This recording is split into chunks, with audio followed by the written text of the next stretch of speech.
Avez-vous déjà été debout devant une structure antique et vous êtes-vous demandé comment les habitants de cette époque ont pu la bâtir? Des lieux érigés sur des falaises abruptes, au sommet de pics vertigineux ou nichés au cœur de paysages reculés qui restent aujourd'hui difficiles d'accès. Partout en Chine, des merveilles anciennes subsistent encore, stupéfiant les ingénieurs, les historiens et les voyageurs par leur audace et leur précision. Ces édifices ne sont pas de simples vestiges du passé. Ils sont des créations qui défient la logique, le temps et tout ce que nous pensions savoir sur les capacités des civilisations antiques. Accompagnez-nous dans l'exploration de ces prouesses chinoises qui échappent à toute explication rationnelle. Des chefs-d'œuvre mystérieux où l'histoire laisse derrière elle plus d'interrogations que de réponses et où chaque pierre sculptée, chaque tunnel caché et chaque pont apparemment impossible semble murmurer une histoire que les ingénieurs modernes peinent encore à déchiffrer complètement. Lorsque l'on se promène entre les parois rocheuses de Dazhou, on a l'impression de quitter le quotidien pour pénétrer un univers où les montagnes s'expriment d'elles-mêmes à travers des statues et des bas-reliefs. Ce vaste ensemble a été taillé directement dans les flancs de grès qui bordent la province de Chongqing, transformant les falaises naturelles en un musée à ciel ouvert dédié à l'art religieux, s'étendant sur toute une région plutôt que sur un unique site isolé. L'UNESCO inscrit ce lieu parmi le patrimoine mondial, le décrivant comme composé de 5 grands groupes de sculptures rupestres majoritairement réalisées entre le 9e et le 13e siècle et comptant plus de 50 000 statues et images gravées réparties dans des dizaines de niches et de grottes individuelles. Ce qui paraît le plus surprenant, c'est la coexistence ouverte du bouddhisme, du taoïsme et du confucianisme au sein d'un même système visuel, offrant une véritable carte des croyances de la société chinoise médiévale, une configuration que l'on ne retrouve dans aucun autre temple du monde. La pierre ici ne sert pas intimement à la vénération. Elle devient également un enseignement vivant, illustrant les tourments de l'enfer, les lois de cause à effet, la piété filiale, la quête du salut et les luttes quotidiennes des gens ordinaires. Des inscriptions gravées directement sur les parois expliquent les leçons morales, comme un sermon public éternellement figé dans la roche, impossible à faire taire, à brûler ou à perdre avec le passage du temps. Les reliefs, d'une finesse rare, dépeignent des scènes où des moines méditent, des dragons sinueux s'enroulent autour de colonnes et des juges infernaux pèsent les âmes des défunts. Chaque groupe de grottes raconte une partie du récit cosmique, du monde souterrain aux cieux célestes, guidant les visiteurs à travers un chemin spirituel gravé dans la pierre. Les murs, éclairés par la lumière tamisée qui filtre entre les fissures, offrent une atmosphère à la fois mystique et solennelle, invitant le spectateur à une réflexion intérieure profonde. En outre, la présence de multiples langues et de divers styles calligraphiques témoigne de l'effort collectif des artisans, des moines et des commanditaires qui, pendant plusieurs siècles, ont collaboré pour créer ce vaste témoignage de foi et de morale. Connu sous le nom de la Porte du Dragon bouddhiste, le site des Grettes de Longmen s'étend entre 2 falaises qui bordent les rives, où la montagne a été creusée en profondeur afin que des milliers de Bouddhas de pierre puissent regarder en dessous, surveillant les voyageurs qui glissent sur la rivière Yi depuis plus d'un millénaire. Le long d'une paroi rocheuse d'environ 1 km de longueur, les habitants de l'ancienne Chine ont taillé plus de 2300 cavités et niches de culte qu'ils ont ensuite emplies d'une collection presque de 110 000 statues de pierre, chaque forme et chaque posture étant représentées, des plus imposantes aux plus infimes. Les travaux ont débuté en 493 après Jésus-Christ et sous la dynastie Wei du Nord, avant d'atteindre leur apogée sous la dynastie Tang, période durant laquelle les statues bouddhistes ont adopté une allure plus douce, plus équilibrée, empreinte d'un style courtois chinois qui a supplanté les modèles antérieurs plus influencés par l'étranger. Le choc visuel réside dans l'échelle extrême. La statue la plus haute mesure environ 17 mètres, presque aussi haute qu'un bâtiment de 5 étages, tandis que la plus petite ne dépasse guère 2 cm, assez petite pour passer inaperçue sans qu'un guide ne la signale. Environ 2800 stèles et inscriptions gravées transforment Longmen en une véritable bibliothèque de pierre, conservant les noms des mécènes, des exemples de calligraphie, des témoignages de croyances personnelles et les traces d'une société à travers de nombreux siècles de l'histoire chinoise. Il paraît presque illogique que du calcaire, matériau qui paraît silencieux et dépourvu de vie, ait pu retenir près de 110 000 visages pendant plus de 1500 ans,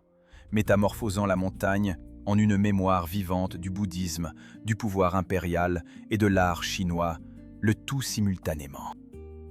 Si la Grande Muraille représente l'épine dorsale de pierre d'un empire, Jiayuguan constitue la serrure finale placée au bord du désert. Elle occupe le point le plus étroit du corridor Exi, un passage naturel où montagnes escarpées, dunes de sable et étendues arides obligeaient voyageurs, marchandises et armées à traverser un unique guichet, facile à surveiller et presque impossible à contourner. Les travaux de construction ont démarré en 1372 sous la dynastie Ming, puis, au fil de plusieurs générations, la structure a été renforcée, transformant peu à peu un simple poste de frontière en une imposante forteresse militaire dotée de multiples lignes de défense concentriques. Il peut paraître illogique qu'au cœur d'une vaste plaine vide s'élève une machinerie défensive à plusieurs niveaux, comprenant un mur intérieur, un mur extérieur, un fossé, des tours de guet, des remparts en terre battue et des sentiers de patrouille spécialement aménagés reliant l'ensemble. À distance, Jiayuguan se fond dans le décor désertique grâce à sa teinte jaune-brun, presque invisible contre le paysage qu'elle était destinée à maîtriser. Pourtant, la sensation d'une porte finale confère à ce site le rôle de frontière entre l'ordre établi, les routes commerciales et la terre incertaine et hostile qui s'étendait au-delà de la portée de l'Empire. Le corridor Exi, autrefois artère vitale reliant la capitale impériale à l'ouest, servait de conduit essentiel pour les caravanes du commerce de la soie, les missions diplomatiques et les troupes de campagne. En ce sens, la position de Jiayuguan, à la frontière du désert de Gobi, n'était pas seulement un point de contrôle, mais le dernier rempart qui séparait le monde civilisé de l'immensité hostile. Chaque pierre, chaque segment de mur a été assemblé avec une précision méticuleuse. Les artisans de la dynastie Ming, employant des techniques de mortier à base de chaux et de terre compactée pour garantir une solidité capable de résister aux assauts du vent et aux incursions éventuelles. Au fil des siècles, des tours de guet supplémentaires ont été ajoutées, offrant aux sentinelles une vue panoramique sur les routes sinueuses et les oasis éparses qui parsemaient le désert. Les douves profondes, remplies d'eau lorsqu'elles pouvaient, servaient à décourager les tentatives de franchissement, tandis que les remparts en terre battue formaient une barrière supplémentaire, absorbant les chocs et les vibrations. Les sentiers de patrouille, gravés dans le sol sableux, permettaient aux gardes de circuler rapidement le long des différentes sections de la forteresse, assurant ainsi une surveillance continue et une réponse immédiate en cas de menace.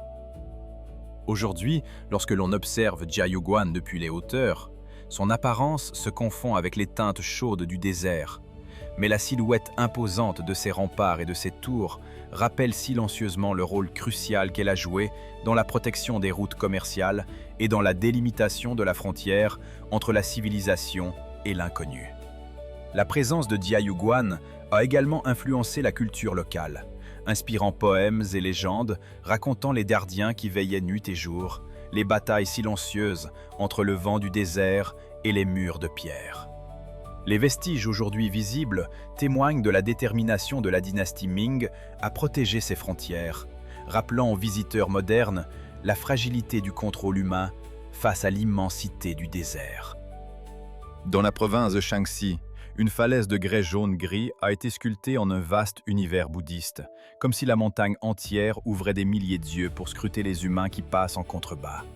Les grottes de Yungang comptent 252 cavités et niches de sanctuaires, ainsi qu'environ 51 000 statues, ce qui en fait l'un des plus grands ensembles de sculptures bouddhistes de la Chine ancienne et un monument emblématique de l'art bouddhiste chinois primitif.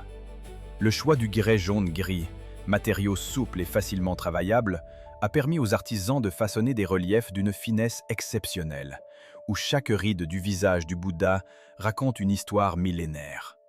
L'ensemble forme un panorama où chaque niche ressemble à une petite chambre de prière, éclairée par la lumière filtrée qui danse à travers les ouvertures naturelles, créant des jeux d'ombre qui renforcent le caractère sacré du lieu. L'aspect illogique réside dans le fait que l'architecture a été taillée directement dans la montagne, car les peuples anciens ne construisaient pas de temples sur le sol, mais creusaient des cavernes de culte, des statues, des plafonds, des colonnes et des parois à même la roche, laissant presque rien au hasard ni au risque de défaillance structurelle ultérieure. La coexistence des influences artistiques d'Asie du Sud, qui se manifestent dans les ornements floraux et les motifs enroulés, d'Asie centrale, visibles dans les drapés et les coiffures, et de la tradition chinoise, reflétée dans les postures et les expressions, donne au statut une dimension à la fois universelle et profondément locale. Le site a été édifié principalement du milieu du 5e siècle jusqu'au début du 6e siècle, époque où les souverains de la dynastie Wei du Nord exploitaient le bouddhisme pour renforcer simultanément la foi, l'ordre social et le pouvoir royal, unissant ainsi la foi du peuple, la stabilité sociale et la puissance du trône.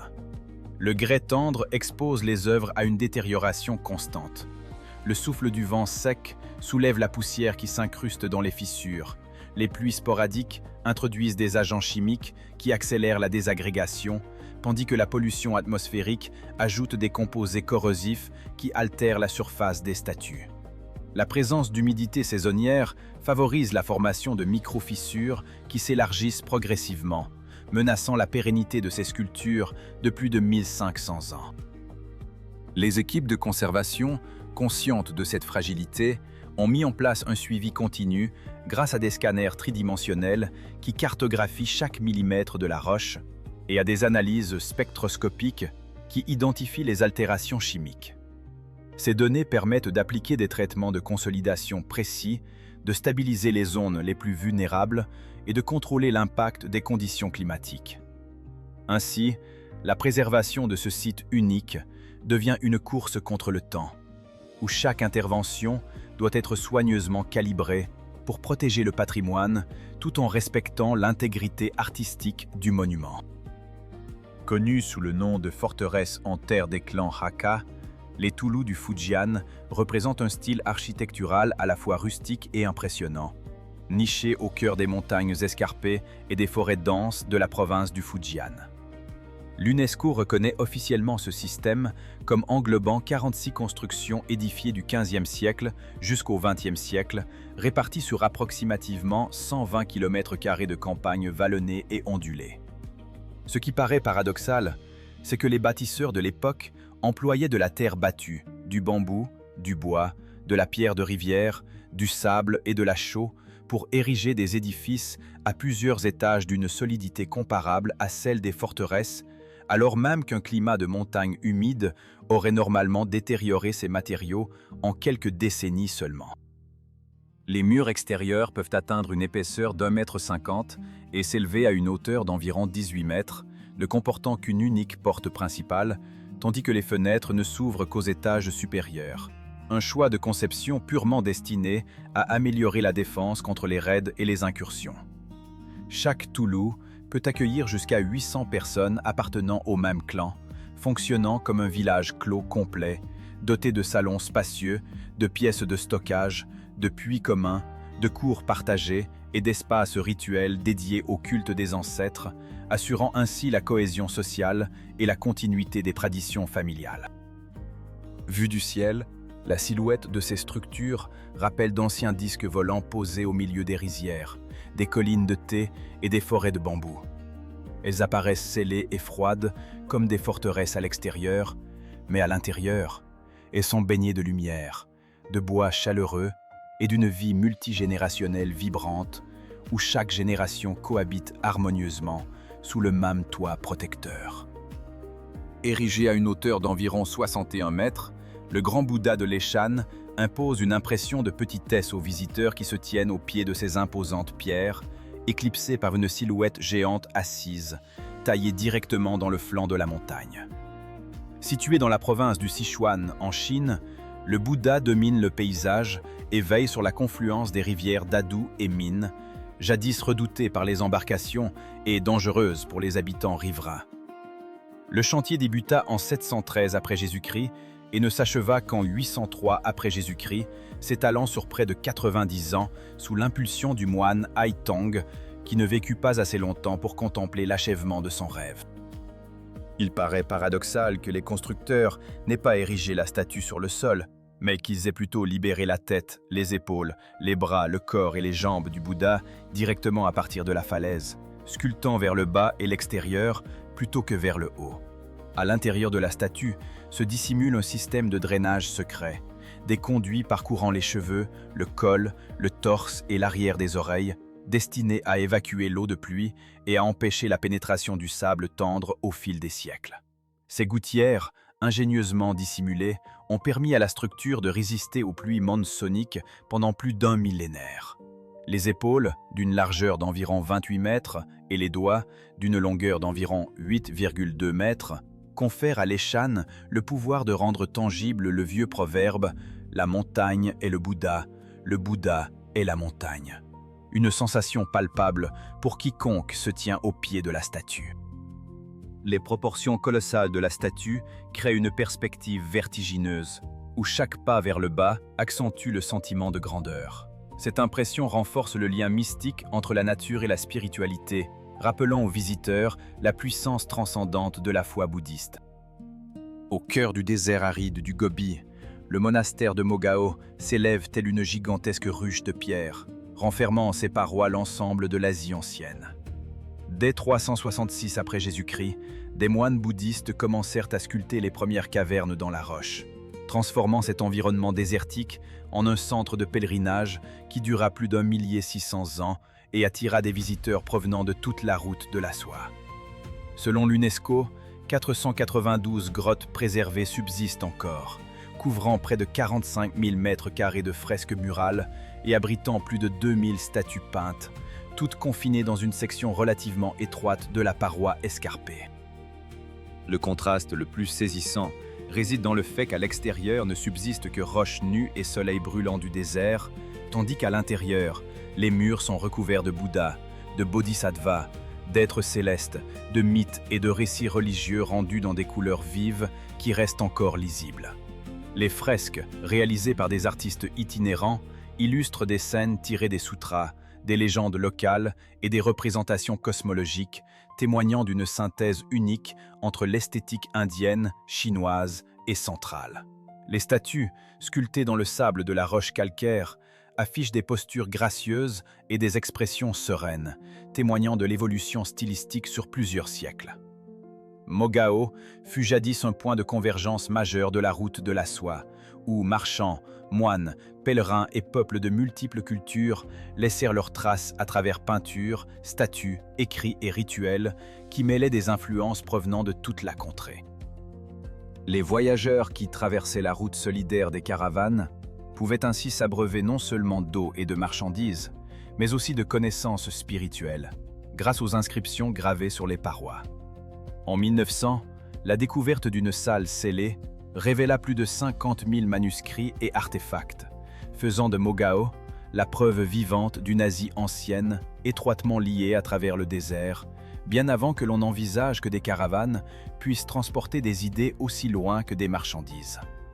Le site, classé au patrimoine mondial, bénéficie aujourd'hui d'une conservation rigoureuse, les chercheurs utilisant des technologies laser pour documenter chaque détail sans toucher les œuvres. Ainsi, chaque recoin du complexe de Mogao continue de raconter l'histoire d'un réseau interculturel qui, malgré les dunes mouvantes, a su préserver un dialogue artistique et religieux pendant plus d'1 millénaire et demi. Comment une ville antique peut-elle conserver ses remparts, ses rues, ses maisons avec cours et le souvenir de ces échanges presque intacts pendant plusieurs siècles? Pinbiao, située dans la province de Shaanxi, est une cité Han datant de l'époque ancienne où le tracé urbain des dynasties Ming et Qing demeure encore clairement visible à travers ses remparts, ses ruelles, ses habitations, ses boutiques et ses temples, largement préservés de la reconstruction moderne qui a englouti tant d'autres cités chinoises. Il paraît presque inexplicable qu'une agglomération d'environ 225 hectares reste aujourd'hui enfermée derrière ses imposants remparts, au lieu de n'exister que sous forme de quelques ruines éparses, comme la plupart de ses contemporaines. Le circuit de la muraille s'étend sur une longueur comprise entre 16,1 et 16,4 km, s'élève à 12 mètres de haut et comporte 6 portes, 62 tours de guet, ainsi que plus de 3000 créneaux, transformant la vieille ville en une gigantesque boîte de pierre qui a résisté aux siècles de changements. À l'intérieur de cet écrin défensif, Pingyao fut autrefois un important centre financier durant les dynasties Ming et Qing, où les banques de draft permettaient aux marchands de transférer des fonds sur de longues distances sans avoir à transporter physiquement de l'argent argenté le long de routes périlleuses. Vu du ciel, les toits en tuiles grises, les allées étroites, les cours intérieures et les rues commerciales s'emboîtent harmonieusement à l'intérieur des anciens remparts, donnant à Pingyao l'apparence d'une cité retenue par l'histoire avant qu'elle ne disparaisse comme tant d'autres rivales. Cette préservation exceptionnelle offre aujourd'hui aux visiteurs la possibilité de parcourir les mêmes avenues que les commerçants du passé, d'observer les mêmes façades où se mêlent commerce et spiritualité, et de ressentir l'atmosphère d'une époque où le commerce et la sécurité se conjuguèrent pour façonner une ville qui, malgré le temps, demeure un témoignage vivant du patrimoine chinois. Si l'on imagine qu'un sentier puisse transformer le courage en une condition indispensable pour avancer, la marche sur les planches du mont Huashan deviendrait le défi le plus terrifiant de Chine. Situé sur l'une des 5 montagnes sacrées du pays, ce chemin de planche n'a pas été conçu à des fins de divertissement. Il est né de l'esprit du taoïsme et de la tradition de la pratique spirituelle sur des sommets élevés et isolés. Ce qui paraît illogique, c'est que les anciens ne se sont pas contentés d'ouvrir un passage le long du sol, mais ont fixé des planches de bois, des chevilles d'ancrage et des chaînes de fer directement dans la paroi verticale de la falaise, défiant la gravité uniquement avec des outils à main et une détermination inébranlable. La traversée s'étend sur environ 110 mètres, à une altitude d'environ 2160 mètres, avec un vide qui peut atteindre jusqu'à 640 mètres de chute directe en dessous. De loin, on ne perçoit que la mince bande de bois accrochée à la montagne, si étroite qu'elle semble impossible à franchir, suspendue entre les nuages, les rochers et l'air ouvert. Dès que le premier pas touche les planches, le sol disparaît sous les pieds, ne laissant retenir le marcheur que les chaînes de fer, le harnais de sécurité, son propre souffle et la sérénité qu'il parvient à invoquer. Chaque planche, solidement clouée dans la roche, raconte l'histoire d'artisans qui, sans machinerie moderne, ont taillé cet accès avec patience et courage. Le vent hurlant autour de la crête amplifie le sentiment d'insécurité, tandis que le panorama qui s'étale à perte de vue offre simultanément une beauté à couper le souffle et une menace constante. Le marcheur doit garder le contrôle de sa respiration, car chaque inspiration devient un ancrage mental, chaque expiration une libération de la peur. Le harnais attaché à la chaîne sert de filet de sécurité, rappelant que, malgré la confiance en ses propres capacités, la vie reste fragile lorsque l'on se tient à la lisière du vide. En franchissant ce sentier, le voyageur ne teste pas seulement son équilibre physique, mais aussi la profondeur de son engagement spirituel, suivant les traces de ceux qui, autrefois, cherchaient l'illumination en se plaçant au plus haut point de la terre où le ciel touche la pierre. Le mont Huashan, avec sa marche sur les planches, demeure ainsi un témoignage vivant du lien intime entre le courage humain, la foi taoïste et la nature impitoyable qui façonne les plus grands défis de l'existence. Oserez-vous pénétrer dans un temple de bois suspendu au bord d'une falaise, où le sol s'ouvre sur le vide et où une paroi montagneuse se dresse abruptement devant vous? Bienvenue au temple suspendu.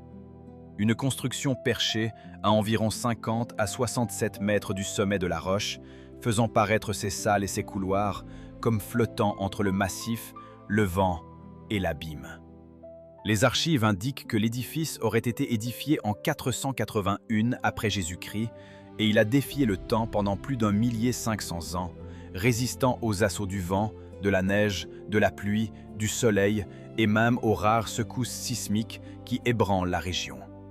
L'aspect le plus paradoxal réside dans son système de support. Le temple ne repose pas sur une vaste fondation, mais repose uniquement sur de lourdes poutres de bois enfoncées profondément dans la paroi calcaire, suspendues dans l'écart entre la roche solide et l'air ouvert. À l'intérieur, le bouddhisme, le taoïsme et le confucianisme cohabitent harmonieusement, conférant à chaque pas le long du corridor étroit une dimension à la fois sacrée et défiant la gravité.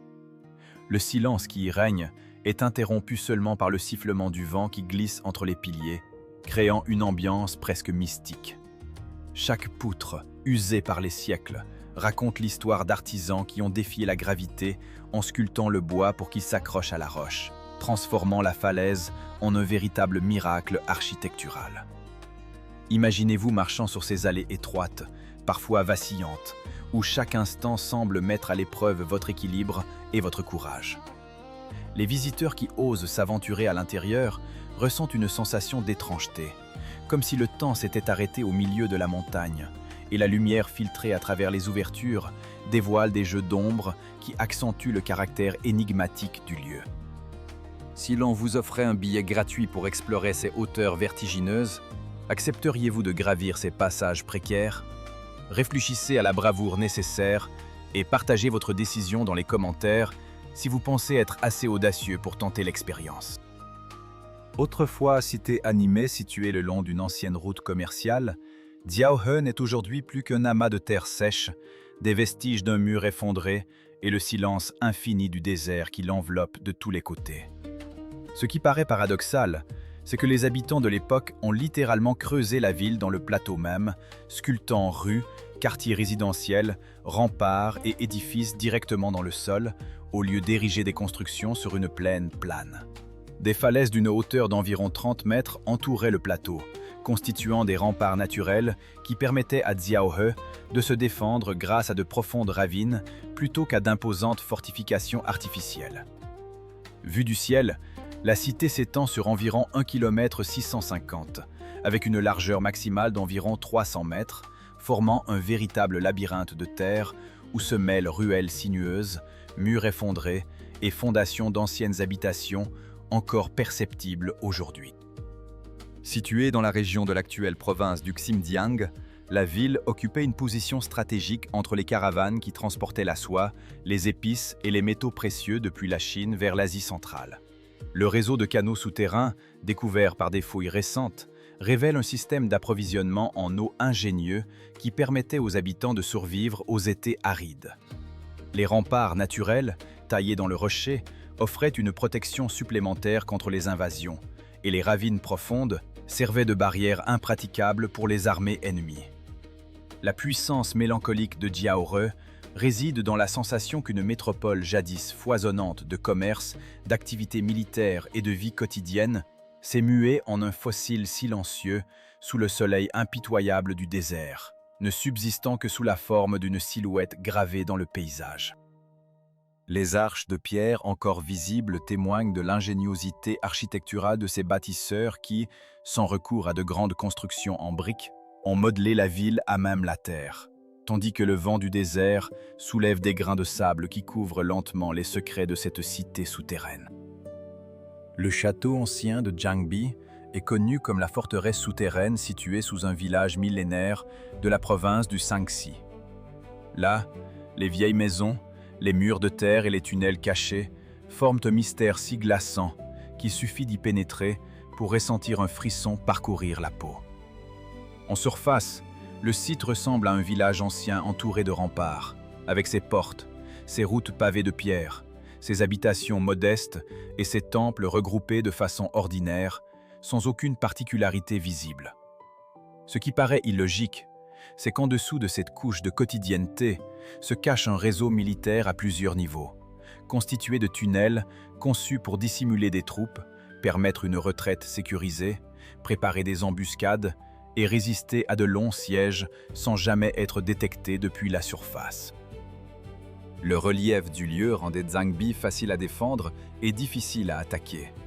Les remparts s'élevaient à une hauteur d'environ 10 mètres, des ravins profonds encerclaient 3 côtés, tandis qu'une montagne faisait office de rempart naturel sur le 4e côté.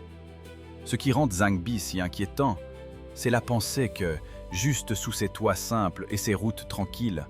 s'étendait autrefois un véritable labyrinthe de guerre, entièrement préparé pour le jour où le danger surgirait sans avertissement. Si le col de Jiayuguan représente la serrure de la Grande Muraille, le col de Yumen constitue la porte sablonneuse d'où la Chine antique a d'abord jeté un regard vers la route de la soie et les terres inconnues qui s'y trouvaient. Situé à environ 80 km au nord-ouest de Dunhuang, ce point de passage était, sous la dynastie Han, un poste de contrôle essentiel destiné à surveiller la route qui menait aux régions occidentales de l'Empire. Renforcé vers 121 avant Jésus-Christ, le col de Yumen est rapidement devenu un maillon stratégique majeur, alors que la Chine étendait progressivement son influence vers l'ouest le long des voies commerciales. Aujourd'hui, les vestiges qui subsistent forment une structure presque carrée, mesurant à peu près 25 mètres sur 27 mètres et s'élevant à près de 9 mètres 75 cm de hauteur.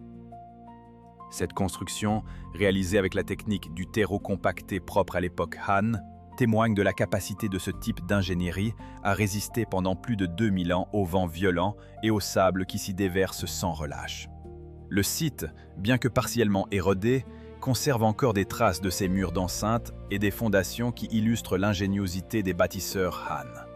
La position isolée du col, entourée de vastes étendues désertiques, renforçait son rôle de point de surveillance, où les gardes pouvaient détecter les caravanes étrangères bien avant qu'elles n'atteignent les villes frontalières. Chaque pierre de terre, soigneusement tassée, a été conçue pour résister aux variations extrêmes de température, du froid mordant des nuits désertiques à la chaleur accablante du jour. Ainsi, le col de Yumen demeure aujourd'hui un témoignage silencieux de la détermination de la Chine ancienne à sécuriser ses routes commerciales et à projeter son pouvoir au-delà des frontières naturelles. Si les humains pouvaient dompter une rivière sans jamais la contenir, Dujiangyan représente l'une des idées les plus audacieuses jamais conçues par la Chine antique. Construit vers 256 avant Jésus-Christ, ce système continue encore aujourd'hui de maîtriser les eaux du fleuve Minjiang et d'irriguer la plaine de Chengdu après plus de 2250 ans d'exploitation ininterrompue. Une longévité d'ingénierie presque inimaginable. Ce qui semble le plus illogique, c'est que Dujiangyan contrôle le débit sans aucune digue érigée au-dessus du cours d'eau. Il exploite plutôt la forme même du terrain pour faire se séparer l'eau, la libérer et alimenter les champs de façon autonome. Ces trois composantes essentielles, le Yuzui, le Feishayan et le Baopingku, fonctionnent en synergie comme une machine hydraulique antique, divisant le flot, détournant les crues, drainant les sédiments et régulant l'écoulement vers le vaste réseau d'irrigation. Le tout sans intervention humaine à chaque étape. L'installation se situe précisément à la zone de transition entre les montagnes et la plaine, là où le fleuve Minjiang descend des hautes terres et, s'il est guidé avec précision, peut transformer de violentes inondations destructrices en une source constante de vie. Le projet a été initié sous la direction du ministre de l'eau, King Kong, qui a su mobiliser les connaissances hydrauliques de l'époque pour façonner le paysage de façon à créer des canaux secondaires qui redistribuent naturellement le débit. Le Yuzui, situé en amont, agit comme un point de division où la rivière se sépare en deux bras distincts,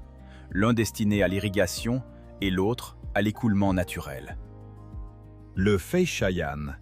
une vallée en forme de fer à cheval, sert de réservoir naturel qui absorbe les crues soudaines, tandis que le Baopingku, en aval, fonctionne comme une sortie contrôlée qui libère l'eau excédentaire vers les canaux de la plaine. Grâce à ce dispositif, les agriculteurs de la région ont pu profiter d'une agriculture stable pendant des millénaires, favorisant la culture du riz, du blé et d'autres cultures essentielles. Le génie de cette conception réside dans son adaptation permanente aux variations climatiques, aux sédiments transportés par le fleuve et aux besoins changeants de la population, sans nécessité de réparation majeure pendant des siècles.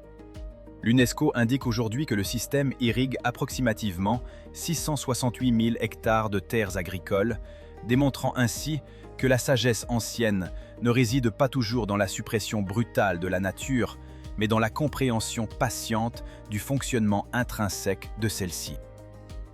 Aujourd'hui, les autorités locales continuent d'entretenir le système en respectant les principes originaux, préservant ainsi un patrimoine technique qui témoigne de la capacité des civilisations anciennes à travailler en harmonie avec les forces naturelles. Depuis la mémoire glorieuse de Dunhuang sur la route de la soie,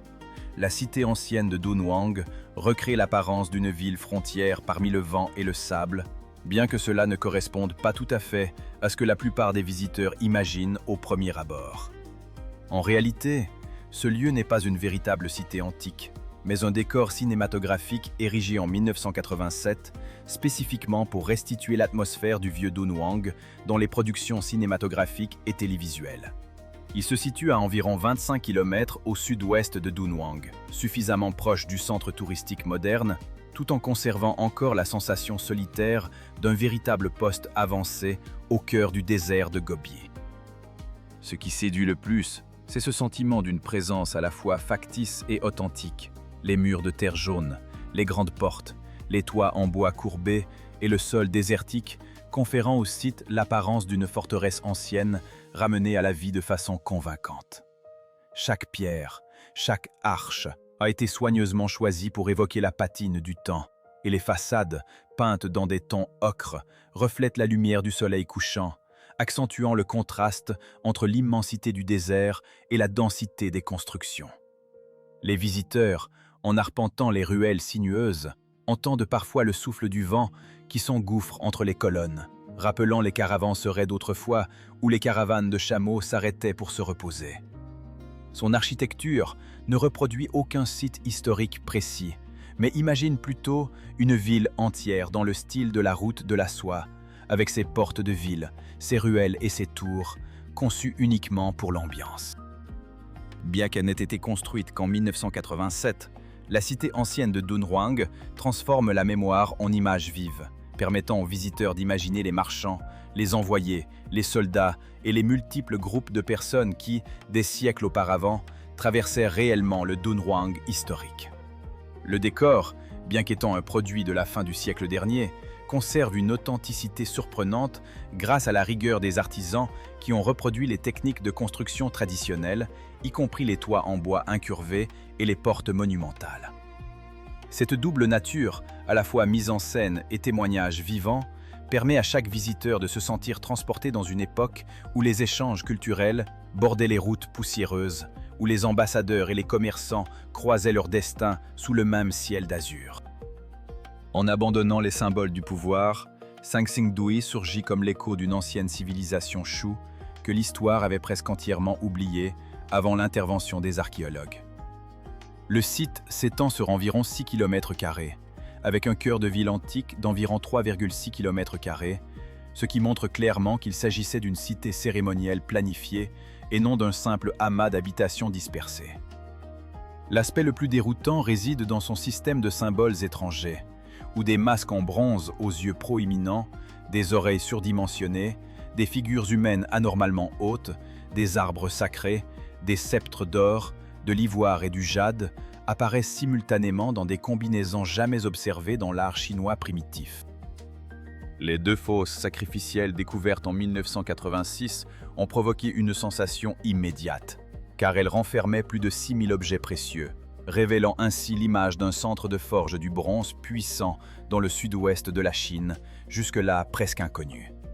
Les nouvelles fosses mises au jour depuis 2020 ont porté le nombre total d'artefacts découverts dans les 6 fosses à près de 13 000, démontrant que Sanxingdui représente un système rituel complet enfoui et non une découverte isolée. La puissance obsédante de ce lieu réside dans son silence, car, dépourvu d'un système d'écriture propre, le monde moderne ne peut interpréter cette civilisation perdue qu'à travers les masques, les statues de bronze et les visages qui continuent de regarder vers le haut depuis la Terre après plusieurs millénaires. Le chercheur, confronté à l'absence totale de textes écrits, tente de reconstituer les croyances et les rituels en s'appuyant sur l'analyse des matériaux, des techniques de fonte et des motifs gravés sur les objets. Chaque découverte élargit l'image d'une société capable de mobiliser d'importantes ressources pour produire des bronzes aux formes extraordinaires, suggérant une hiérarchie sociale complexe et un culte centré sur les ancêtres. Le contraste entre la sophistication technologique et le silence des archives rend Sanxingdui l'un des plus grands mystères archéologiques de l'Asie de l'Est, incitant les spécialistes à réexaminer les récits traditionnels du développement de la civilisation chinoise. Situé dans la province du Sichuan, à proximité du fleuve Min, le site a été découvert par hasard en 1989 lorsqu'un agriculteur a mis la main sur un fragment de bronze, déclenchant une série de fouilles qui ont progressivement révélé l'ampleur du complexe. Au fil des décennies, les équipes archéologiques ont identifié plusieurs niveaux stratigraphiques, chacun témoignant d'une évolution stylistique et technologique distincte, ce qui suggère que Sangxingdui a prospéré pendant plusieurs siècles avant d'être subitement abandonné. Aujourd'hui, les objets exposés attirent des visiteurs du monde entier, et les chercheurs continuent d'utiliser des technologies modernes comme la tomographie à rayons X et l'analyse isotopique pour percer les secrets de la composition des alliages et des origines des matériaux, espérant ainsi reconstituer le puzzle culturel laissé par cette civilisation disparue. Plus de 1400 ans d'existence ont fait du pont de Jiaozhou l'un des ponts de pierre antiques les plus remarquables qui subsistent encore aujourd'hui quelque part en Chine. Érigé aux alentours de 605 après Jésus-Christ, pendant la dynastie Sui, sous la direction de l'ingénieur Li Chun, il est considéré comme l'un des plus anciens ponts de pierre encore debout au monde, sans même évoquer la Chine elle-même. L'aspect le plus contre-intuitif de cette construction réside dans son architecture très précoce à arcs à espace ouvert. En effet, les bâtisseurs de l'époque ne recouraient pas à un arc massif et plein en pierre, mais incorporaient 4 petites arches secondaires afin de réduire la charge globale et de permettre à l'eau des crues de s'écouler en toute sécurité à travers la structure. L'envergure principale s'étend sur environ 37 mètres 40 cm, tandis que la hauteur du sommet ne dépasse que 7 mètres 30 cm, ce qui crée un arc de pierre remarquablement bas, large et doux, parfaitement adapté aux chars, aux chevaux et aux piétons. L'ensemble du pont se compose de 28 dalles fines et courbées de calcaire, assemblées grâce à des queues d'aronde en fer, démontrant que les ingénieurs antiques maîtrisaient déjà l'utilisation de la géométrie pour rendre la pierre solide presque sans poids. La véritable force du pont de Zhaozhou réside dans son intelligence à gérer l'eau à travers l'architecture. Au lieu de combattre les crues avec une masse de pierre scellée, la conception même du pont laisse l'eau traverser des ouvertures calculées, intégrées dès le premier croquis du projet, assurant ainsi une harmonie durable entre la construction et le flux naturel du fleuve. Aujourd'hui, les visiteurs qui traversent ce pont ressentent la même sensation de légèreté que les voyageurs du VIe siècle, témoins silencieux d'une ingénierie qui a su anticiper les forces de la nature avec une élégance qui défie le temps. Imaginez-vous déambulant sur le pont de Lugu alors que le crépuscule descend, les pierres millénaires mordant doucement vos pas, les lions de granit alignés de chaque côté comme de silencieux gardiens, tandis que l'air semble encore vibrer des échos lointains de 1937, rappelant les heures sombres de la bataille qui s'y est déroulée. Construit entre 1189 et 1192 sous la dynastie Jin, ce passage majestueux franchit la rivière Yangding au sud-ouest de Pékin et a traversé plus de 800 années depuis son inauguration, résistant aux saisons, aux guerres et aux transformations de la ville qui l'entoure. Sa longueur s'élève à environ 266 mètres, sa largeur atteint 9 mètres et 3/10 de mètre, et il repose sur 11 arches de pierre, chacune taillée dans du granit solide, formant une bande basse, régulière et inébranlable qui soutient l'ensemble du pont.